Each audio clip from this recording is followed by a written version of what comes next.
হালাল ব্যবসা কি জিনিস, হালাল কিভাবে হতে হবে। আমাদের মাযহাবের যিনি ইমাম, ইমাম আজম আবু হানিফা, জুড়ে বলেন সুবহানাল্লাহ। একটু শুনেন বাবা কানকে খাড়া করে। ইমাম আজম আবু হানিফা তিনি কিসের ব্যবসা করতেন?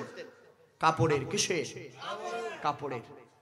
তিনি সিরিয়া থেকে কাপড় এনে ব্যবসা করতেছেন দুইজন মিলে। তো ওনার যে পার্টনার এরে বললেন, শুনে রাখো আমাদের এই কাপড়গুলো 1 নম্বর কোয়ালিটির, এগুলো 2 নম্বর কোয়ালিটি, এগুলার একটা দাম, এগুলার একটা দাম। মনে রাখবে 1 নম্বর কোয়ালিটির সাথে 2 নম্বর কোয়ালিটি মিলাবে না, এটা এক দামের, এটা এক দামের, আলাদা আলাদা বিক্রি করবা। ইমাম আজম আবু হানিফা চলে গেলেন ছাত্রদেরকে দরজ দেওয়ার জন্য। এদিকে একটা বিশাল কোম্পানি এসে, বিশাল মৌজুদদার এসে ওই ইমাম আজম আবু হানিফার যিনি পার্টনার ছিল ওনার থেকে সবগুলা একই দামে নিয়ে গেলেন। সস্তা কাপড়, দামি কাপড় সবগুলা কি একই দামে নিয়ে গেলেন। বিশাল একটা টাকার অঙ্ক হয়ে গেল। খুশিতে ইমাম আজম আবু হানিফার দরজে যেখানে দরজ দিচ্ছে সেখানে চলে গেছেন, হুজুর আজকে কামাজটা করে ফেলছি। কি বলছে? সবগুলা কাপড় বিক্রি করে ফেলছি। বলছে কি বলো? হ্যাঁ।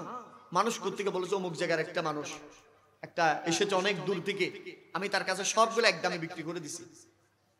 এই কথা বলতে দেরি ইমাম আজম আবু হানিফার চোখ দিয়ে পানি ঝরতেছে। আল্লাহু আকবার বলে। আমরা হলে তো খুশি হয়ে যাব। তখন সেই আরদার যিনি বলতেছে, হুজুর আপনি খুশি উদযাপন করার কথা, আপনি কান্না করছেন কেন? তখন ইমাম আজম আবু হানিফা বলতেছেন, শুনো আমি ইমামুল আজম আবু হানিফা, আমার এই শরীরে আজ পর্যন্ত একটা টাকা হারামের ঢুকে নাই, কিন্তু আজ তোমার কারণে হয়তো এই টাকাগুলো আমার এখানে হারামের ঢুকতো। সেই কিতাবের মধ্যে লিখেছে সেই সময় 30,000 দিরহাম, কত?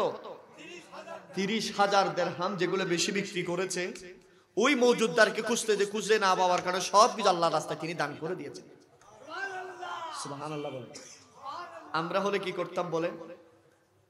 আমরা হলে যে এগুলারে তাড়াতাড়ি কিভাবে কোন ব্যাংকে রাখে, আরো কিভাবে সুদে বাড়ানো যায়, আরো কিভাবে সেগুলাকে বাড়ানো যায়, সেই প্রসেসিং এর মধ্যে আমরা নেমে পড়তাম, ঠিক কিনা বলেন না?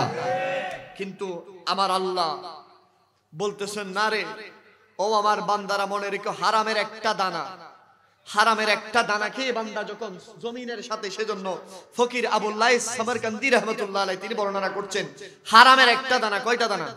হারামের একটা দানা যদিও পেটের ভিতরে ঢুকে যায়, সেজন্য আজকে আমাদের ইবাদত, আমাদের দাসত্ব, আমাদের জিকির, আমাদের ফিকির, কোনো কিছুর মধ্যে মজা পাচ্ছি না আমরা, ঠিক কিনা বলেন না?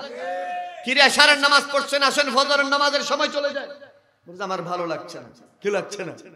ভালো লাগছে না, নামাজ ভালো লাগছে না, জিকির আজকে আর ভালো লাগছে না, আল্লাহর দুরূদ, আল্লাহর জিকির, নবীর দুরূদ ও সালাম ভালো লাগছে না। কেন ভালো লাগছে না? সেজন্য ইমাম ফকির আবুল লাইস সামারকান্দি বলতেছেন, ইবাদতের স্বাদ তখন উঠে যাবে পেটের ভিতরে হারাম যখন ঢুকে যাবে। কি ঢুকে যাবে? পেটের ভিতরে হারাম যখন ঢুকে যাবে। সেজন্য হালালের যদি একটা দানা যদি খান, কয়টা দানা?